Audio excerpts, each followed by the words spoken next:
paro mano mar pogo kura mar masawa mar piny Kenya kaka gino mano timore e higa mar 1992 kama gwenge mag masawa nochungo jotelo ariyo kendo nomiyo kuchgi obarore. Onego bed nolosa kotudore kod jo masawa mar piny Kenya kende kose ber ka oloso to owache nyaka gwenge moko bende nikech sofa pok waneno kotimo mano kata bedo ni koro sani koro nitiere weche mawachore a piny ni dwa thiche oko. Joyce erokamano kendo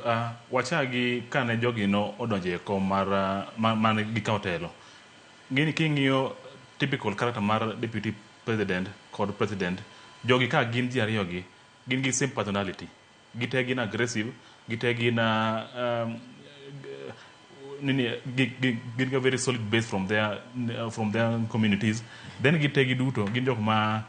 are dreamers, gin jok ma ringo piyo mondo mi at least gi maintain let me say mondo mi gi rise. Kineno ka Ruto o rise very successful ko biro nyaka malo, then also deputy from being just an MP to a deputy president. And in fact nenti con a lot of controversy dire mani yiere nikech inya parni maber ni nitiere weche mang'eny mane owuok kanyo, nitie ng'ama no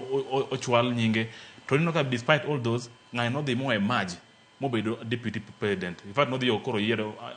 jiwache ni obedo kanyo by force. Koro mano koni gima ng'ano en Rigathi Gachagua ji mang'eny sana kia much things about him. To gima koni en ng'ama is very little. En ng'ama koponi mobi things like impeachment o kele belene en gi high capacity mondo at least to find a way out. Ka wuoye e wach mar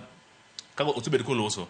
Yego osebedo koloso moso in terms of kamoae. Kech kwa neno kata ka pen chik mar Kenya bende en en principal assistant onge tich moro mondiki ne an ma tich mitimo koro en gi luxury of time en bende ja siasa mar timo go siasa moro amora kae to mogik bende en gi pride ni oa kama vote area they have vote area economically stable united. Mount Kenya even just Mount Kenya East alone tingo people who are really good economically. Even demographic wise also big better. Koro apa ni gimo timo enane mondo at least o consolidate mountain mondo at least kata poni yero odi rom mbele kucho odi ber gi very good say but wapogora paro gi okino joka matin ngeni king'iyo karata mar Rigathi Gachagua kawacho ni konyal cause political instability in the coming future or maybe in the next elections ada an gi paro mopogore wakoni sani mountain mlima mar Kenya they are very disappointed gi Ruto president mar piny mar Kenya. Gin disappointed nango ngeni achiel kuom ngeni gi ka ng'ama betray them kendo ngeni ne giparo ni ani gini sirkal mar gi wuon to ngeni king'iyo inya wacho ni maybe kata ka ng'ano no loso nyoro mano gadoni wa mshomba MP mag Githuguri koloso wach mar ni gin gi position mang'eny lakini king'iyo go jogie jok ma control gi gin PSS king'iyo this powerful dockets or mimana maybe the people from other communities koro igolo project to ija pare maybe physically wise kata ko neno mbele kujo nene un gi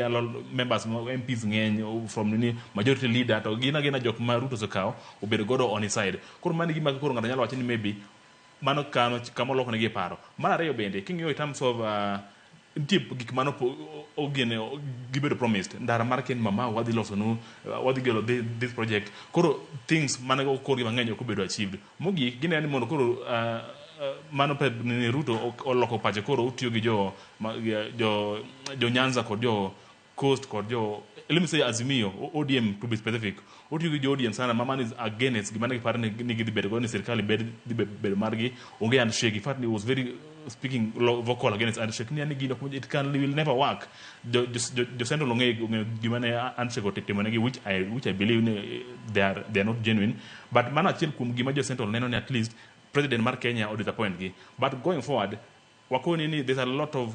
gig mang'eny is in play as per now politically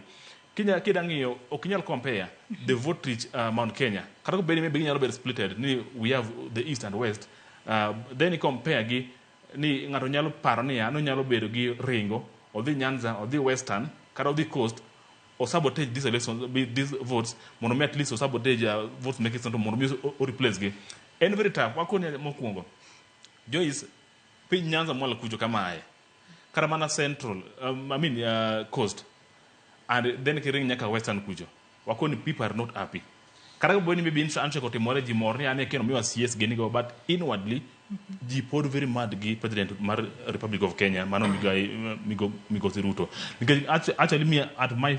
first gima naparo ni maybe kuponi gino timre maber ni at least okelo broad based but naparo ni maybe all this team some radical change but nyaka ne gigi timre you see things are just going on pile and then just outright ni corruption dhi mbele and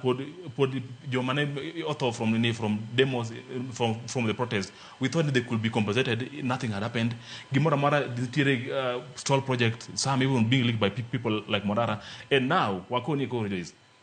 gima jo ng'e maber this thing called Gen Z ng'en gima pang'eny par ya gino serumo gino sani ko ya problem wakoni and a very big thorn is growing in the government and the Republic of Kenya ma result mare people will just see it